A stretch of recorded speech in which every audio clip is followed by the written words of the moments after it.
Commander Taman walked through the great halls of the Galactic Council archives. His heavy boots echoed against the marble floors that had been polished for 3,000 years. The Vorthak Empire had sent him here to find new worlds to conquer. His people were proud warriors who had never lost a battle. They needed fresh territory and new slaves to work their mines. The archive keeper was a small, nervous creature with 4 arms and silver skin. It scurried ahead of Taman, leading him deeper into the storage vaults. "What exactly are you looking for, Commander?" the keeper asked in its high voice. "Unclaimed star systems," Taman replied.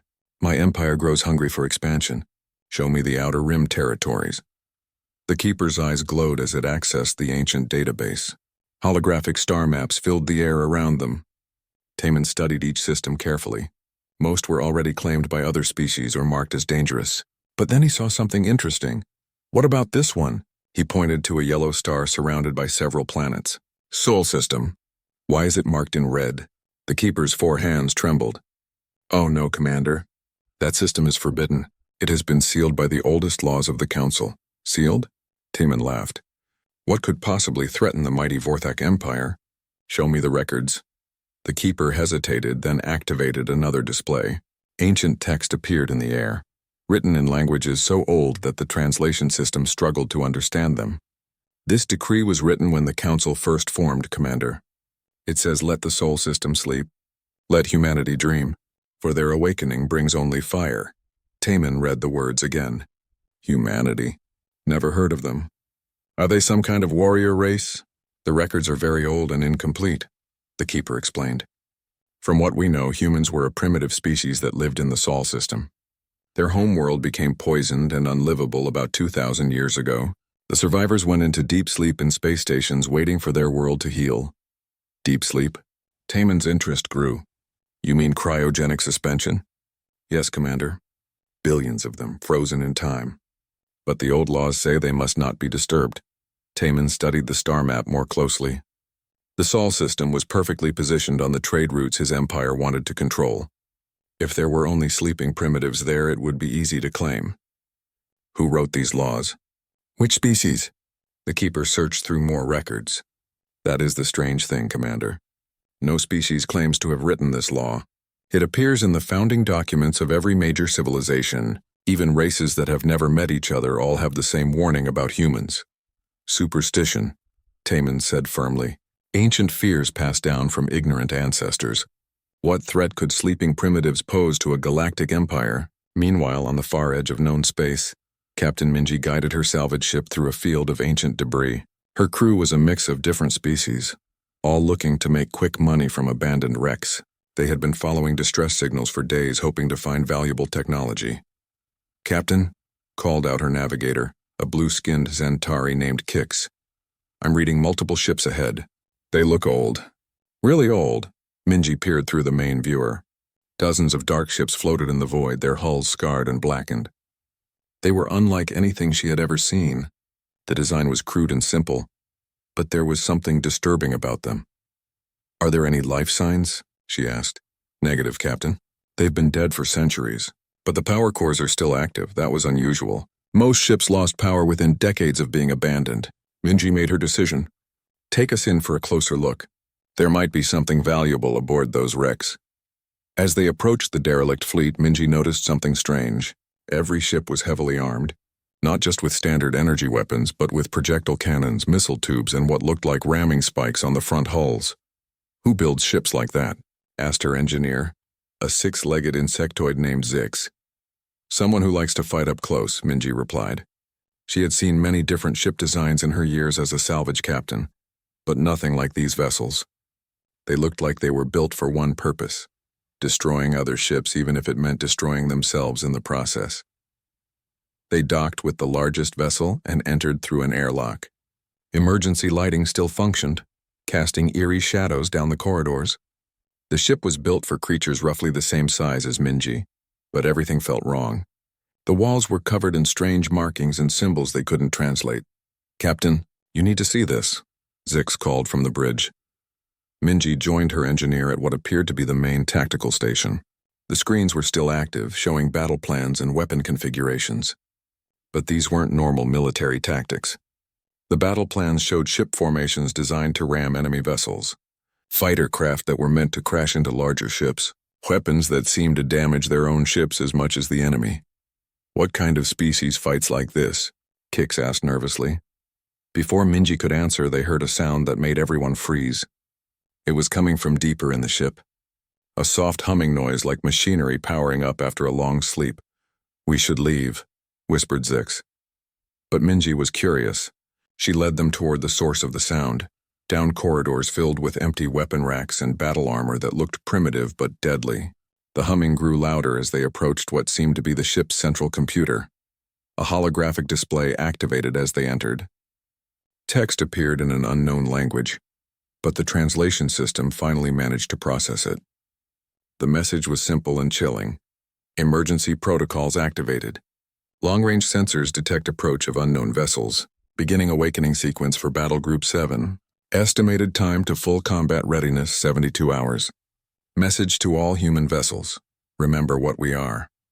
The display showed a star map with hundreds of locations marked throughout the galaxy. Each marker pulsed with the same message. Awakening sequence initiated. "Captain," Kix said, his voice shaking.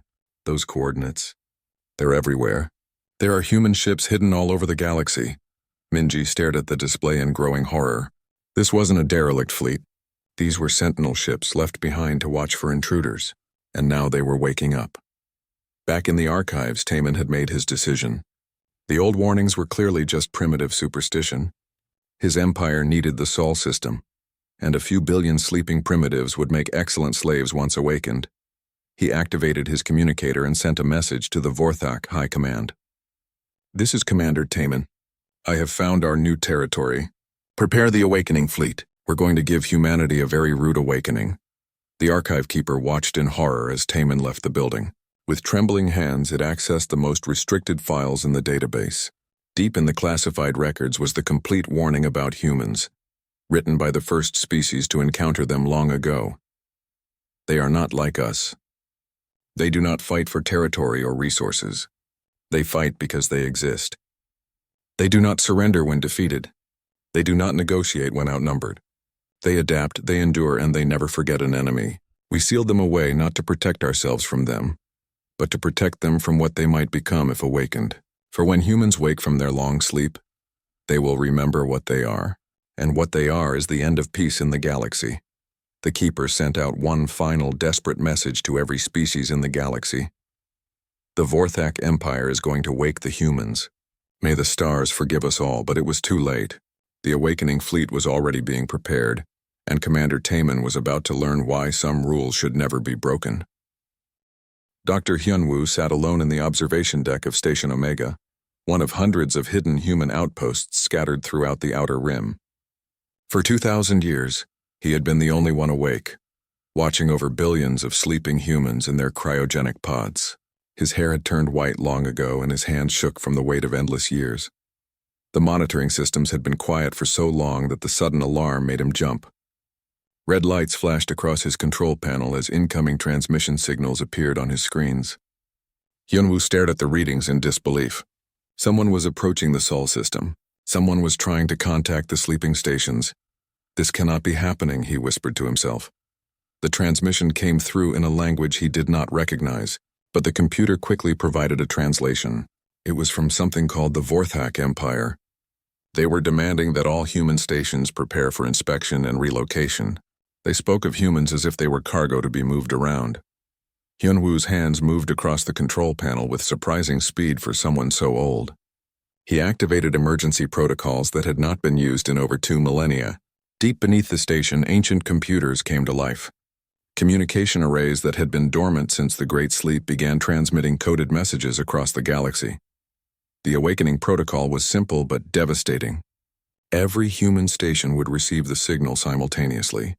Every cryogenic system would begin revival procedures at the same time. And every human would wake up with one clear message burned into their minds. Humanity was under threat. On Station Beta 7, Admiral Seojin felt consciousness return slowly. The cryogenic revival process was never pleasant, but this felt different. As the warming cycle completed and the pod opened, her military training kicked in immediately. She was not waking up naturally. Something had triggered the emergency protocols. Seojin pulled herself from the pod and staggered to the nearest communication terminal. Her body was weak from the long sleep, but her mind was sharp. The status reports flooding in made her blood run cold. Alien ships were approaching human space. An empire called the Vorthak was planning to relocate humanity like livestock. "Computer, how many stations have reported in?" she asked. 412 stations responding, Admiral. Estimated human population awakening, 7,200,000,000. Seojin nodded grimly. It was fewer than they had started with, but still more than enough. Activate all command personnel immediately.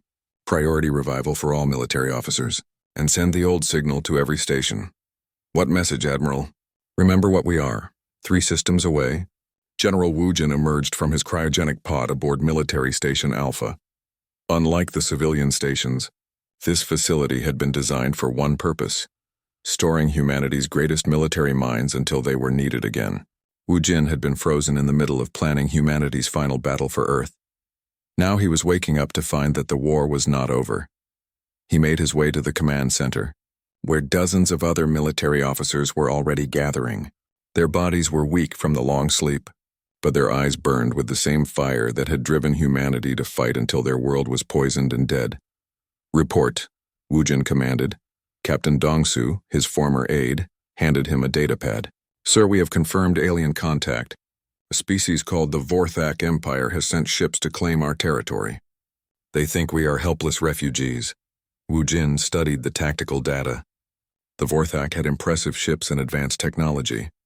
They outnumbered humanity by a massive margin. Any reasonable species would negotiate or surrender. "Begin Phase 1 revival protocols," Wu Jin ordered. "Wake up the engineers, the pilots, and the soldiers. All of them. Sir, that will take enormous amounts of power. We will be visible to every sensor in the galaxy." "Good," Wu Jin replied. "Let them see us coming." Across the galaxy, Captain Minji was still aboard the derelict human ship when everything changed. The ancient vessel suddenly came to life around them. Lights activated, systems powered up, and the humming sound grew into a roar of machinery awakening from its long sleep. "Captain, we need to leave now," Zik said urgently. But before they could move, a new holographic display activated. This time the image was of a human face. It was an old man with white hair and tired eyes, but there was something terrifying about his expression. "This is Dr. Hyunwoo, monitor of the Human Preservation Project," the recording said. "If you are seeing this message, it means someone has threatened humanity during our great sleep. The awakening protocols are now active. All human assets are coming online. To whoever has disturbed our rest, know this. We chose to sleep because we were tired of war. You have made us remember why we were so good at it." The display changed to show star maps with hundreds of points of light appearing across the galaxy. Each point represented a human station or hidden ship coming online. The scale was staggering. Humanity had not been hiding in just the Sol system. They had spread across the entire galaxy before going to sleep. "How many of them are there?" Kix whispered. The answer came from the ship's computer as translation systems finally cracked the human language files. Technical readouts filled the display, showing weapon specifications and ship classifications. What they saw made no sense by galactic standards. Human ships were not built for exploration or trade. They were not designed for comfort or efficiency. Every vessel, from the smallest fighter to the largest transport, had been built with one primary function: destroying other ships. Their weapons were crude but devastating. Their armor was light but redundant. Everything was designed to keep fighting even after taking massive damage. These are not explorers, Minji realized. These are warriors. All of them. The ship's engines began powering up around them.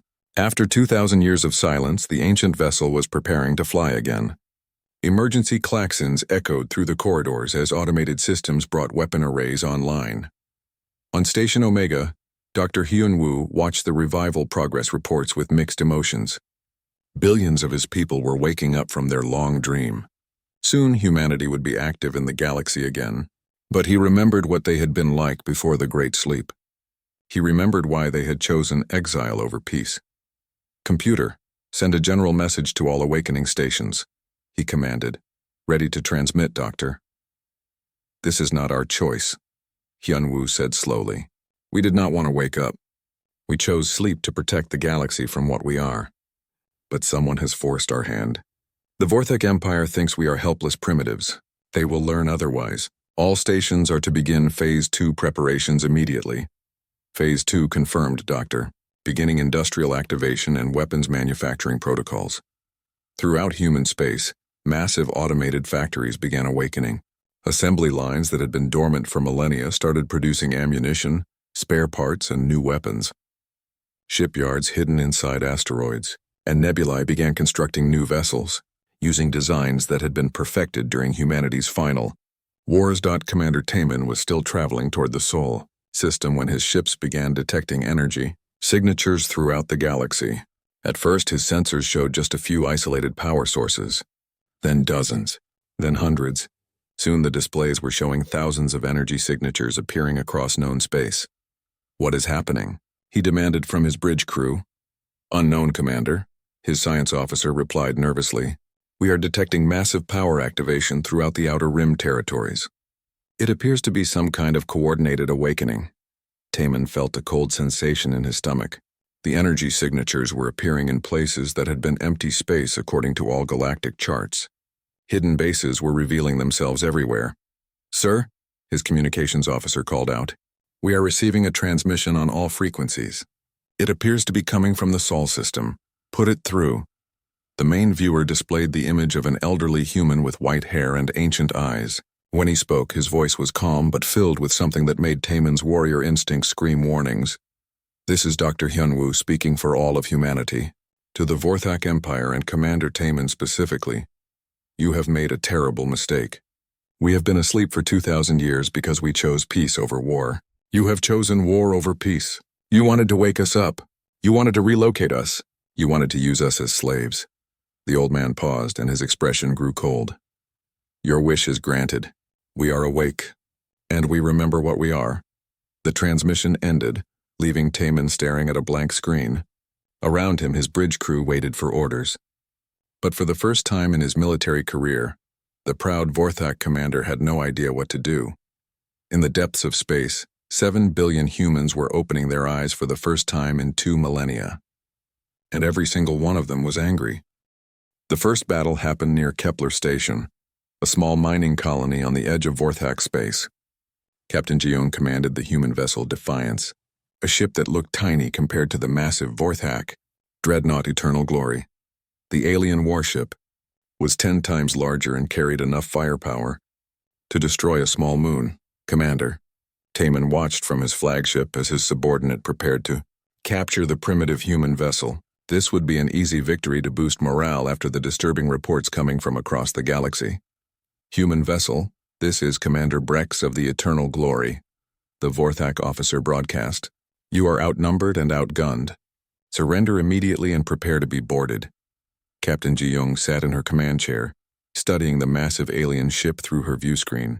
Her crew of 40 humans waited silently for orders. They had been asleep for 2,000 years, but their training remained sharp. More importantly, they remembered what they were fighting for. "Open a channel," Ji-young ordered. "Channel open, Captain."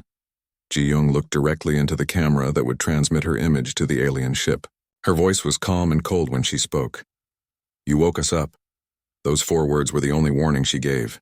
The Defiance suddenly accelerated directly toward the Eternal Glory at maximum speed. The Vorthak crew watched in shock as the tiny human ship charged straight at their massive dreadnought like a missile. "They are going to ram us," Commander Brex shouted. "All weapons fire at will." Energy beams and missile strikes hammered the Defiance, tearing chunks from its hull and destroying entire sections. Any normal ship would have been vaporized. But human ships were not built like normal ships. They were designed to keep fighting even when dying. The Defiance crashed into the Eternal Glory's main hull with devastating force. The impact tore through multiple decks and started fires throughout both ships. But instead of dying in the collision, Captain Ji-young and her surviving crew began boarding the alien vessel through the breach they had created. What followed terrified the Vorthak crew more than any battle they had ever fought. Humans did not fight like other species. They did not retreat when wounded. They did not surrender when outnumbered. They fought with a savage determination that seemed to ignore pain, fear, and death itself. Human soldiers charged through corridors filled with enemy fire, singing ancient war songs as they advanced. When their weapons ran out of ammunition, they used knives. When their knives broke, they used their bare hands. When they were dying, they activated grenades to take enemies with them.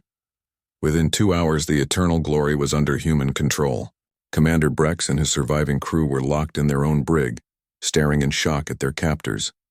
These humans looked like any other species, but they fought like demons from nightmares. "Why do you fight like this?" Brex asked Captain Ji-young as she stood in his former command center. "You could have negotiated. We might have found a peaceful solution." Ji-young looked at him with eyes that held 2,000 years of cold anger.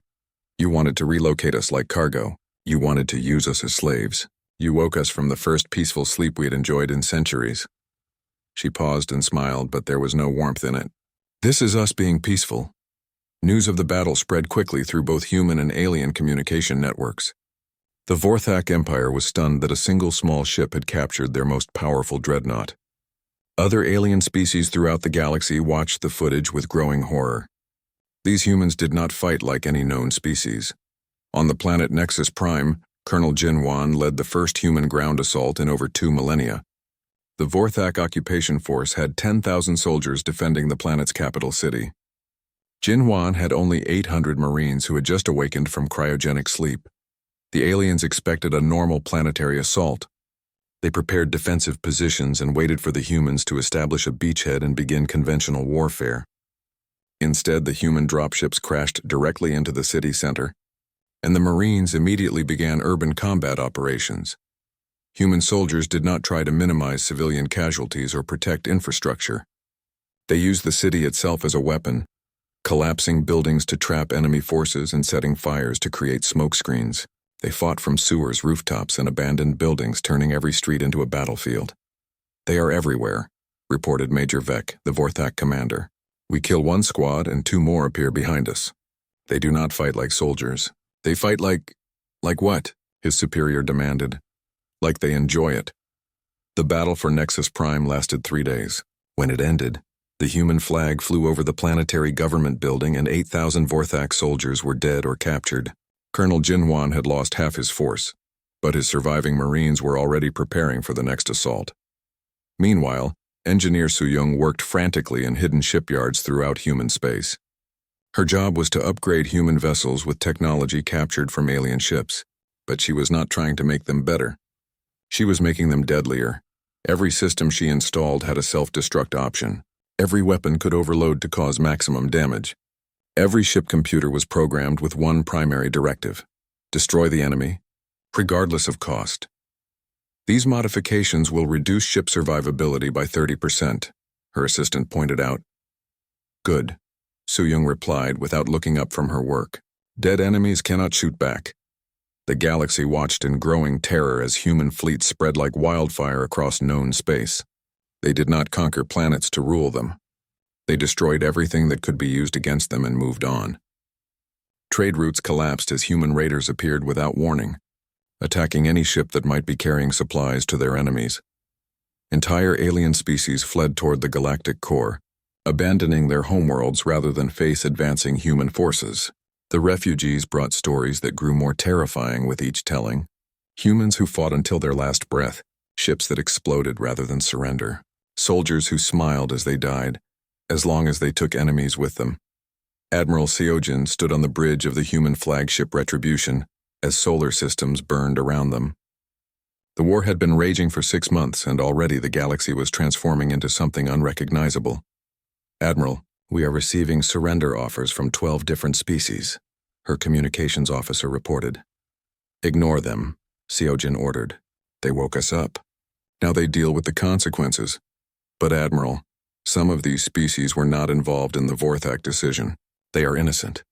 Seojin turned to face her officer, and her expression was as cold as the void of space. "There are no innocent species in this galaxy. They all knew the warnings about humanity. They all chose to ignore them. Now they learn why those warnings existed." On his flagship, Commander Taman read reports that seemed to come from a nightmare. Human forces were advancing on multiple fronts simultaneously. They had no clear strategy except destruction. They took no prisoners except for interrogation. They showed no mercy to anyone who opposed them, but worst of all, they were winning. "Sir," his aide reported nervously. The High Command is demanding an explanation. They want to know how a primitive species could cause this much damage. Taman looked at the tactical displays showing human attacks across dozens of star systems. Each engagement followed the same pattern. Humans would attack without warning, fight with impossible determination, and leave nothing useful behind when they moved on. "Send a message to High Command," he said finally. "Tell them we did not wake up primitives. We woke up something that had been sleeping for our own protection. And now it is too late to put it back to sleep." The galaxy was beginning to understand the true meaning of the ancient warnings. Humanity had not been sealed away to protect them from the galaxy. They had been sealed away to protect the galaxy from them. 3 years after the first human awakening, Admiral Seojin stood on the bridge of her flagship as entire solar systems burned around them. The war had consumed half the galaxy, and there was no end in sight. Trade routes that had existed for thousands of years were now graveyards of destroyed ships. Entire civilizations had gone extinct, not from human weapons but from the chaos that followed in their wake. The Galactic Council convened an emergency session on their hidden fortress world of Sanctuary. Counselor Dong-hyun, one of the few leaders who had tried to warn against waking humanity, presented his findings to the assembled representatives of 100 different species.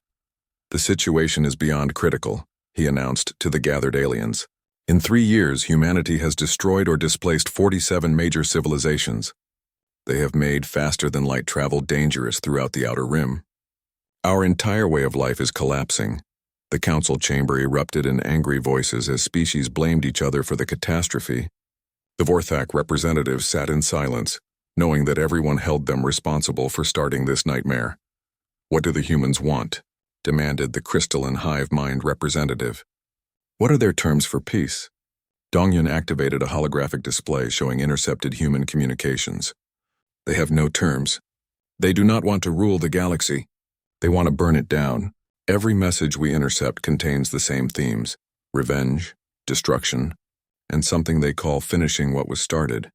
"But surely they must be reasonable," protested the Aquatic Federation ambassador. "All intelligent species can be negotiated with." "That is where you are wrong," Dongyun replied grimly. "I have studied every historical record we have about humanity. Before their great sleep, they fought wars that lasted for centuries. They poisoned their own homeworld rather than surrender it to enemies. They are not fighting for territory or resources. They are fighting because someone disturbed their rest." Dr. Sunhee worked in a converted asteroid facility that had become humanity's primary research center. Her team of scientists focused on developing new forms of warfare that could break the stalemate that was developing in some sectors. The aliens were learning to avoid direct confrontation with human forces, so humanity needed new ways to reach them. "The biological weapon is ready for testing," reported her assistant, a former university professor named Dr. Minsu. "It targets the specific genetic markers of Vorthak physiology. Once released in their atmosphere, it will spread rapidly through their population centers." Dr. Sunhee studied the test results with satisfaction. The weapon was elegant in its simplicity and horrifying in its effectiveness. It would cause massive internal bleeding while remaining completely harmless to other species, including humans. "What about the psychological warfare broadcasts?" she asked. "Even better than expected," Dr. Minsu replied. "The frequency patterns we discovered can cause permanent mental damage to most alien species. Prolonged exposure leads to insanity, while brief exposure causes severe disorientation and panic. And the nanomachines? They can convert any ship's computer system into a weapon against its own crew. Once introduced into an alien vessel, they will slowly take control of life support, navigation, and weapon systems. The crew will have to choose between abandoning their ship or dying inside it." Dr. Sunhee nodded approvingly. These weapons represented everything humanity had learned about warfare during their final conflicts on Earth. They were designed not just to kill enemies, but to destroy their will to fight. But humanity was not united in their approach to the war. Deep divisions were emerging between different factions of awakened humans. General Wu Jin had broken with Admiral Seojin over fundamental questions of strategy and goals. "You have lost sight of what we are fighting for," Wu Jin argued during a heated conference between human military leaders. "We should be conquering the galaxy, not destroying it. These worlds could be ours to rule. Rule over what? Sojin shot back. Ashes and radioactive rubble? We are not conquerors. We are humanity. We finish what others start. That is exactly the thinking that poisoned Earth, Woojin replied. We fought so many wars that we made our own world uninhabitable. Are we going to repeat the same mistakes on a galactic scale? The argument split the human forces down the middle. Woojin took command of those who wanted to establish a human empire built on conquest and colonization. Sojin led those who believed humanity's role was to punish the galaxy for disturbing their rest. A third faction, led by Lieutenant Hanul, argued for showing mercy to species that surrendered. The human civil war was brief, but devastating. Brother fought against brother in space battles that made the alien wars look like minor skirmishes. Human ships designed to destroy alien vessels proved equally effective against other human ships. Lieutenant Hanul found herself commanding a refugee fleet of mixed human and alien civilians who wanted no part in the endless warfare. Her ships carried scientists, doctors, and ordinary people who still remembered what peace felt like. This is not what we were supposed to become, she told her senior officers during a strategy meeting. We went to sleep to escape the cycle of violence that destroyed Earth. Now we are spreading that same violence across the stars. Then what do you suggest we do? Asked Captain Yunji, one of her most trusted commanders. The galaxy sees us as monsters. Half of our own people have become monsters. How do we break this cycle? Hanul stared out at the stars through the observation deck of her flagship. Somewhere out there, human fleets were burning alien worlds while alien fleets desperately tried to find weapons that could stop humanity's advance. We find a way to put ourselves back to sleep, she said finally, before we destroy everything. Captain Minji had spent 3 years running a refugee fleet of mixed species, trying to stay ahead of the expanding war zone. Her ships carried millions of civilians from dozens of different worlds, all fleeing the advancing human forces. She had seen entire civilizations collapse overnight when news arrived that human ships were approaching their systems. Her encounter with Sergeant Minho changed everything she thought she knew about humanity. His transport ship had been badly damaged in a battle with Woojin's Imperial faction, and Minji's fleet had rescued the survivors. Minho was different from the other humans she had encountered. He was exhausted, grieving, and seemed genuinely horrified by what his species had become. When Minji found him sitting alone in the refugee ship's observation lounge, she decided to risk a conversation. I lost my family when their station was attacked, Minho told her quietly. Not by aliens, by other humans who thought they were collaborating with the enemy. I have been fighting nonstop for 3 years and I cannot even remember why anymore. For the first time since the awakening began, Minji saw a human cry. The sight was more disturbing than any of the violence she had witnessed. These creatures who fought like demons from nightmares were still capable of grief and regret. What were your people like before the war? She asked carefully. Minho was quiet for a long time before answering. We were builders. We created beautiful cities and works of art that lasted for thousands of years.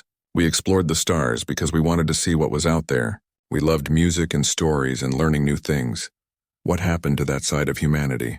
We learned that the universe was not safe, Minho replied. We learned that there were always predators waiting to take what we built. So we became better predators than anything else. And once you become a predator, it is very hard to become anything else again. Commander Taman had been removed from command and sent to a prison camp after the disaster of the human awakening. But even in disgrace, he continued to study intelligence reports about the expanding war. What he learned filled him with a growing sense of horror. The Vorthak Empire was fracturing under the pressure of human attacks. Entire fleets had mutinied rather than face human forces. Colonies were being abandoned as civilian populations fled toward the galactic core. The mighty empire that had conquered hundreds of worlds was collapsing because of one terrible decision. But Taman had found something in the ancient archives that filled him with even greater dread. Deep in the restricted files was the complete record of humanity's expansion into space, written by the first alien species to encounter them over 3,000 years ago. Humans had not developed faster than light travel for exploration. They had developed it for warfare. Their first interstellar colonies had not been built for trade or science. They had been built as military bases for wars against species that no longer existed. The report described humanity's expansion across the stars as a wave of destruction that consumed everything in its path. Entire sectors of the galaxy had been left empty and lifeless by human conflicts. The species that wrote the report had survived only by convincing humanity to go into voluntary exile. They were not refugees from a dying world, Taman whispered as he read the final entry. They were exiles who chose sleep rather than continue fighting. And we woke them up. The galaxy was learning the true cost of breaking the ancient law. Humanity had been sealed away not to protect them from the universe, but to protect the universe from what they had become during their long wars among the stars. 5 years after the first human pod opened, half the galaxy lay in ruins. Captain Minji stood on the bridge of her refugee ship, looking out at what had once been the thriving trade hub of Meridian Station. Now it was just twisted metal drifting in space, another casualty of the war that had consumed civilization itself. Her fleet carried 3 million refugees from 40 different species, all fleeing the chaos that followed in humanity's wake. They were not running from human ships anymore. They were running from the collapse of everything that had made galactic civilization possible. "Captain," her communications officer reported, "we are receiving a distress signal from the Kepler system." "Another government has fallen." Minji nodded wearily. It was the 4th planetary government to collapse this week. When human forces attacked a system, they destroyed the military and infrastructure. When they left behind a power vacuum that was quickly filled by pirates, warlords, and criminals who preyed on the helpless. Supply lines that had connected thousands of worlds for millennia had been cut. Currency systems backed by galactic banks had become worthless. Even species that had never encountered humans directly were suffering as the foundation of interstellar civilization crumbled around them. "Set course for the neutral zone," Minji ordered. "Maybe we can find supplies there." But even the neutral zones were no longer safe. Without the Galactic Council to enforce peace treaties, old enemies were settling ancient grudges. Wars that had been prevented by diplomacy for centuries were now breaking out across the galaxy. On Earth, the automated terraforming systems had finally completed their work. After 2,000 years of careful atmospheric processing, humanity's homeworld was habitable again. Clean oceans reflected blue skies and green forests covered continents that had once been poisoned wastelands. Dr. Hyunwoo received the notification in his monitoring station, but the news brought him no joy. He was the last keeper of humanity's long sleep, and he knew what the restored Earth represented. It was an escape route for a species that had once again proven it could not live in peace with others. "Computer, prepare a full report on Earth's current status," he commanded. "Earth restoration complete. Atmospheric composition optimal for human life. Biodiversity restoration at 78%. Estimated carrying capacity 2 billion humans, 2 billion. It was less than half of humanity's current awakened population. If they returned to Earth, billions would have to remain behind. But perhaps that was for the best. Perhaps it was time for humanity to retreat from the galaxy once again. Sergeant Minho had been fighting continuously for 5 years when he finally broke. His unit was stationed on a captured Vorthak world, trying to maintain order among the ruins of what had once been a beautiful city. But there was no order left to maintain. The human occupation forces were split into 3 factions that spent as much time fighting each other as they did fighting aliens. General Wujin's imperial troops wanted to establish permanent human colonies. Admiral Seojin's forces wanted to strip the world of resources and move on. Lieutenant Hanul's peacekeepers wanted to help the surviving alien civilians rebuild. The result was chaos. Different sections of the city were controlled by different human factions, and the alien survivors were caught in the middle. Minho had watched friends die in battles that served no purpose except settling arguments between human commanders. "I cannot do this anymore," he told his squad leader during a brief ceasefire. "We are supposed to be soldiers, not butchers. What choice do we have?" His sergeant replied. "The aliens started this war when they woke us up." "Did they?" Minho asked. "Or did we start it 3,000 years ago when we first left Earth? How many species did we destroy before we went to sleep? How many worlds did we burn before we decided we needed to rest?" That night, Minho walked away from his post and never returned. He joined the growing number of human deserters who had abandoned the war in disgust. Some joined Lieutenant Hanul's refugee fleets. Others simply disappeared into the chaos of the collapsing galaxy. The Vorthak Empire finally shattered completely when Admiral Seojin's forces attacked their capital world. Commander Taman, who had been released from prison to help coordinate the defense, watched from orbit as human ships systematically destroyed every military installation on the planet below. But the humans did not stop with military targets. They destroyed the government buildings, the cultural centers, and the ancient monuments that had stood for thousands of years. They were not just conquering the Vorthak homeworld. They were erasing it from history. Why? Taman asked when he was brought before Admiral Seojin aboard her flagship. You have already won. Why destroy everything? Seojin looked at him with eyes that held no emotion at all. Because you woke us up. Because you thought we were helpless primitives you could relocate like livestock. Because you made us remember what we are. But this destruction serves no purpose. You are not even taking prisoners or claiming territory. That is where you are wrong, Seojin replied. This destruction serves a very important purpose. It ensures that no one will ever make the mistake of waking us again. Taman was released on a desolate moon with the other surviving Vorthak leaders. They had no ships, no weapons, and no hope of rescue. They would spend the rest of their lives watching the stars and knowing that they had doomed the galaxy with their arrogance. Scholar Yansu had spent years searching through the ruins of destroyed civilizations, trying to piece together the complete history of humanity's expansion into space. What she found in the ancient libraries of dead worlds filled her with growing horror. The oldest records spoke of humanity's first contact with alien life over 3,000 years ago. The early encounters had been peaceful, with humans eager to learn from more advanced civilizations. But something had changed during the first interstellar wars. Humans had a unique ability to adapt their tactics to counter any enemy strategy. When they faced superior technology, they developed asymmetric warfare. When they faced larger numbers, they created weapons of mass destruction. When they faced psychic abilities, they trained their minds to resist mental manipulation. But their greatest advantage was something the other species could not understand or counter. Humans fought for abstract concepts like honor, revenge, and principle. Other species fought for territory, resources, or survival.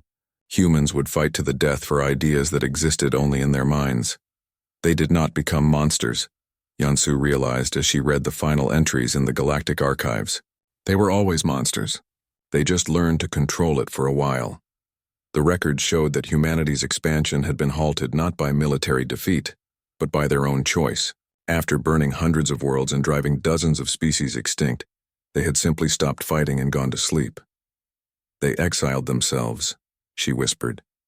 They knew what they were, and they chose exile rather than continue destroying everything they touched. But now they were awake again, and the galaxy was paying the price for disturbing their self-imposed exile. Lieutenant Hanul received a message that changed everything. It came through quantum entanglement channels that only the highest levels of human command could access, and it was signed by Dr. Hyunwoo himself. Earth is ready, the message said simply. Come home. Hanul gathered her senior officers aboard her flagship to discuss the implications. Earth was habitable again, but returning would mean abandoning the galaxy to the chaos they had created. We could take the refugees with us, suggested Captain Yunji.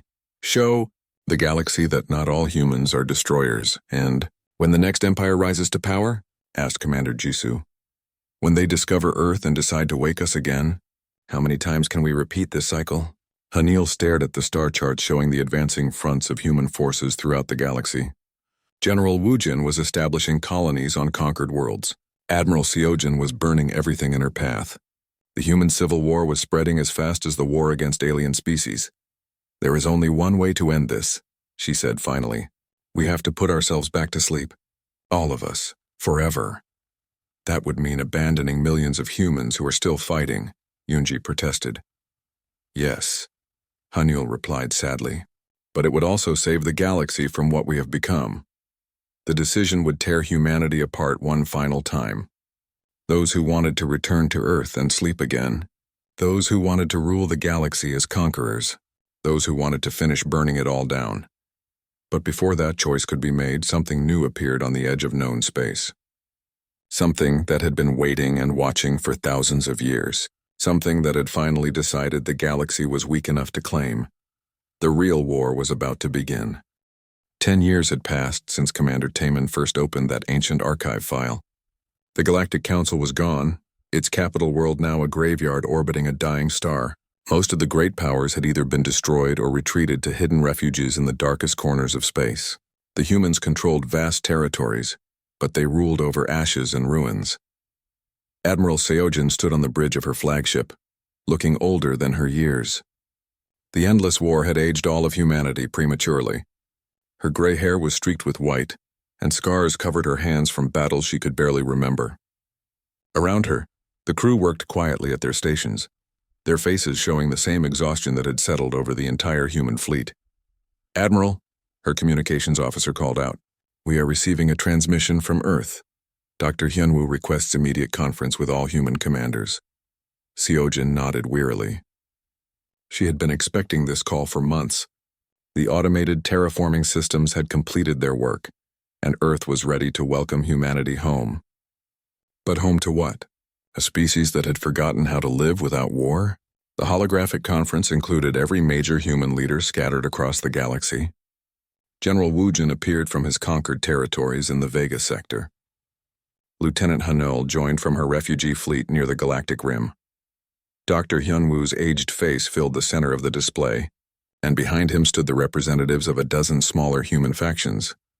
"My fellow humans," Dr. Hyunwoo began, his voice carrying the weight of 2 millennia. "I have watched over our people's sleep for longer than any of us can truly comprehend. I have seen what we were before we chose exile, and I have watched what we have become since awakening. The time has come to make a choice that will determine humanity's future." "Earth is ready," General Woojin interrupted. "We can return home and build a proper human empire. We have the technology and experience to rule the galaxy properly." "Rule over what?" Admiral Seojin asked coldly. "Half the galaxy is dead.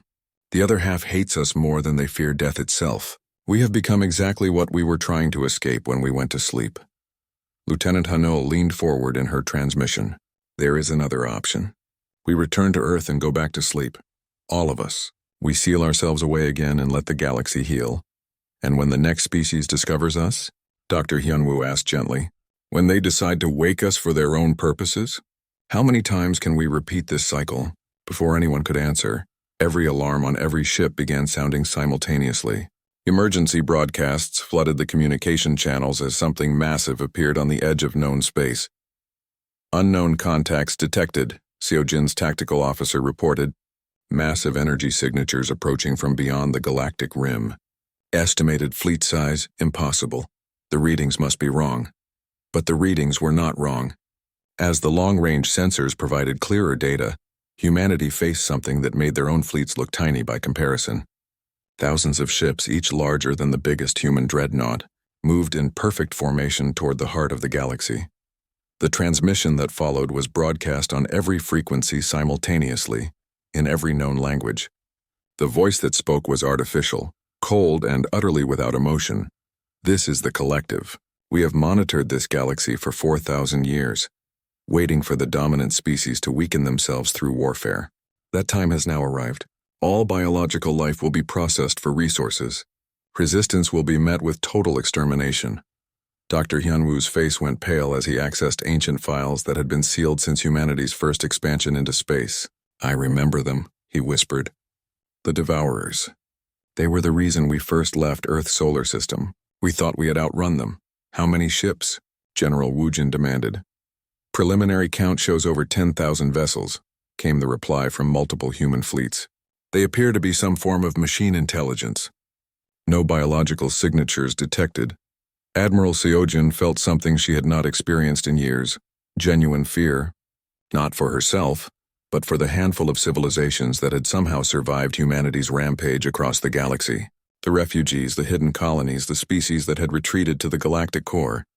They waited, she realized. They waited for us to destroy the galaxy's defenses. They waited for us to eliminate the major powers that might have stood against them. The first alien species to contact humanity in over 5 years sent a desperate transmission to Admiral Seojin's flagship. It was Counselor Dong-yun, broadcasting from a hidden refugee fleet somewhere in the void. "Humans," his message said, "we know you have no reason to help us. We know we are responsible for waking you from your chosen exile, but these machines will destroy everything. Every species, every world, every trace of biological life in the galaxy. Please, we beg you, Help us fight them. Similar messages flooded in from across the galaxy. Species that had fled human forces were now begging for human protection. Civilizations that had hidden from humanity's wrath were revealing themselves to ask for aid against this new threat. General Wu Jin was the first to respond. Why should we help them? They brought this on themselves when they woke us. Let them face the consequences. Because, Lieutenant Hanul said quietly, if we do not help them, we become exactly what these machines are, destroyers of life. Dr. Hyunwoo accessed more ancient files, and what he found made his hands shake. There is something else. The Devourers. They were not just machines when we first encountered them. They were a biological species that converted themselves into machines to become perfect killers. They destroyed every form of life in their home galaxy before moving on to ours. How do we fight something like that? Asked General Wu Jin. Admiral Seojin studied the tactical displays showing the approaching machine fleet. Her experience in countless battles told her this was hopeless. Humanity's scattered fleets could not possibly stand against such overwhelming numbers and superior technology. But then she remembered what humanity had always been. Not conquerors, not explorers, not even destroyers. We are what we have always been, she said, her voice carrying across the communication network to every human ship in the galaxy. We are the species that fights when fighting is hopeless. We are the species that stands when standing means death. We are the species that chooses spite over surrender. She opened a channel to all surviving alien civilizations.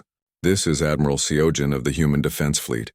To all species currently hiding from our forces, we are calling a temporary ceasefire. Send us the locations of your fleets, your colonies, and your civilians. We will protect them. Admiral, her tactical officer protested. We cannot protect everyone. We do not have enough ships. Then we will die trying, Seojin replied simply. The final battle took place above the ruins of the old Galactic Council world.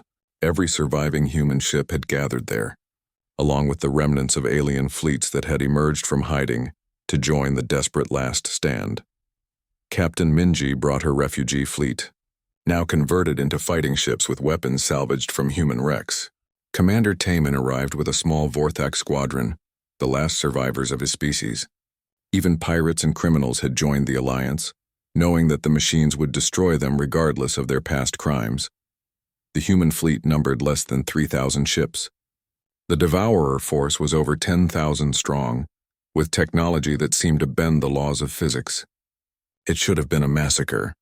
Lieutenant Hanul, now promoted to Admiral of the Human Refugee Fleet, led the first wave of ships directly into the heart of the Devourer formation. Her strategy was simple and insane. Get close enough that the machines could not use their superior range without hitting their own vessels. All ships, remember what we are, she broadcast on all channels as human vessels accelerated toward certain death. We are the species that refuses to quit. We are the species that makes the enemy pay for every victory. Show them what humanity means. What followed was the most brutal space battle in galactic history.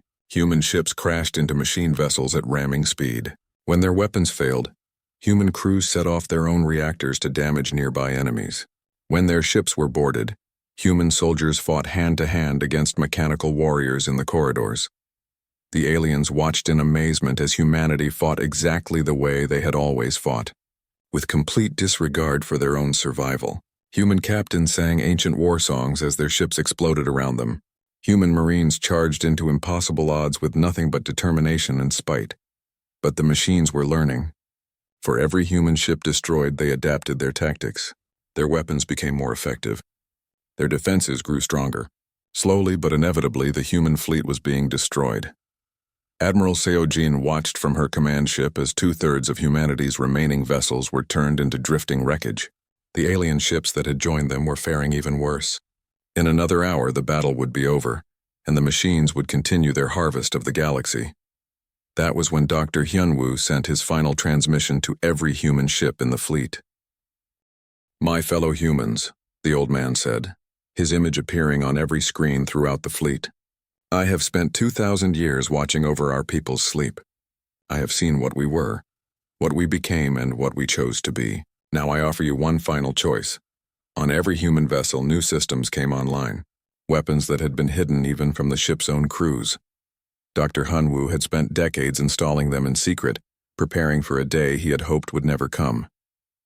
"These are reality bombs," he explained calmly. "Weapons that destroy the fabric of space-time itself.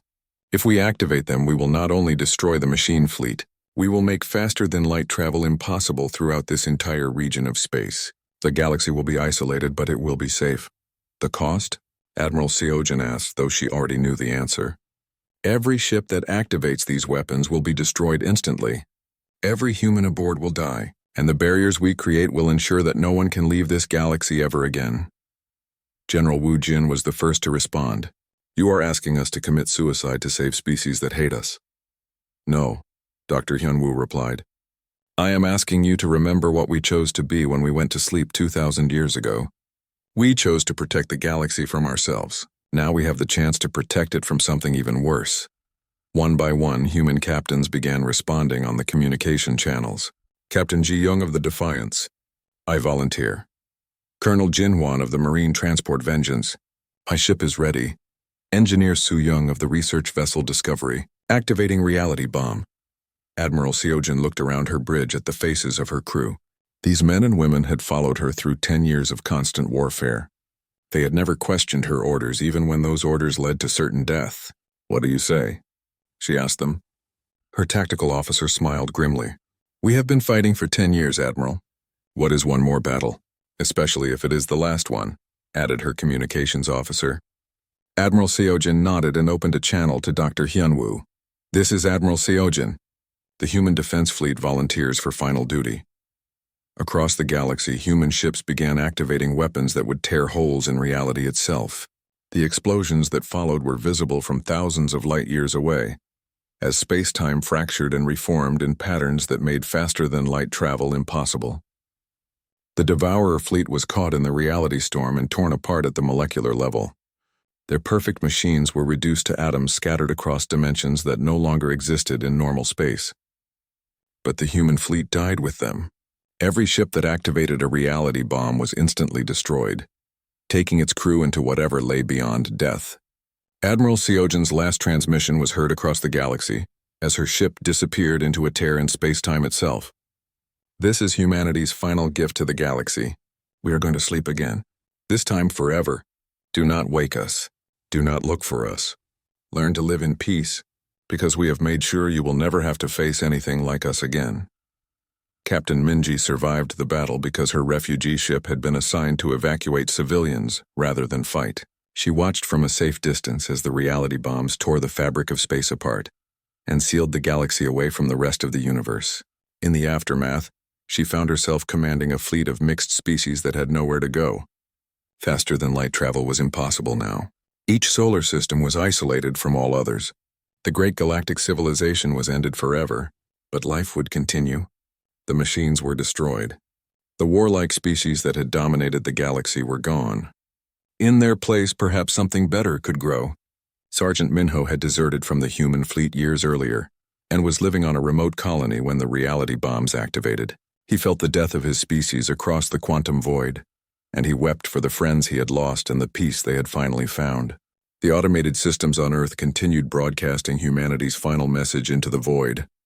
"We are sleeping. Let us dream. For everyone's sake, let us dream." But the message had changed. Hidden in the deepest quantum encryption was a warning that only the most advanced civilizations would ever detect. "We are not gone. We are waiting, and if you make the same mistakes our galaxy did, we will remember what we are." 1,000 years later, archaeologists from newly evolved species discovered the ruins of human settlements scattered across dead worlds. They found weapons that could crack planets, ships designed for ramming rather than exploration, and everywhere the same inscription in dozens of human languages: "Never again."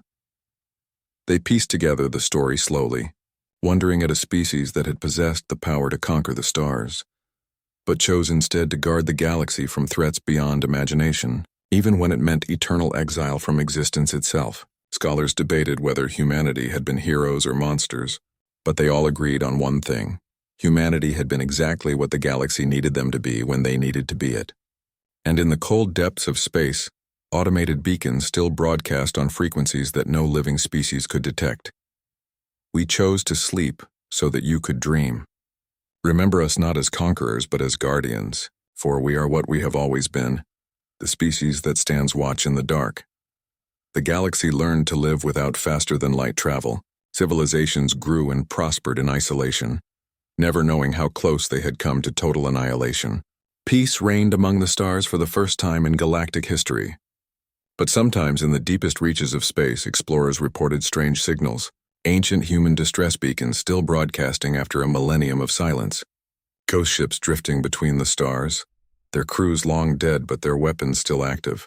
And occasionally, very rarely, someone would find a message written in the most ancient human script. They broke the only rule. They woke us up. And we did what we always do. We chose to die fighting rather than live in a universe without hope. The stars remained closed. The galaxy remained safe, and somewhere beyond the barriers of broken space-time, humanity slept the sleep of those who had given everything to protect a universe that had never understood them. But they were waiting, and if the galaxy ever faced another threat like the Devourers, humanity would remember what they were, and they would wake up once more.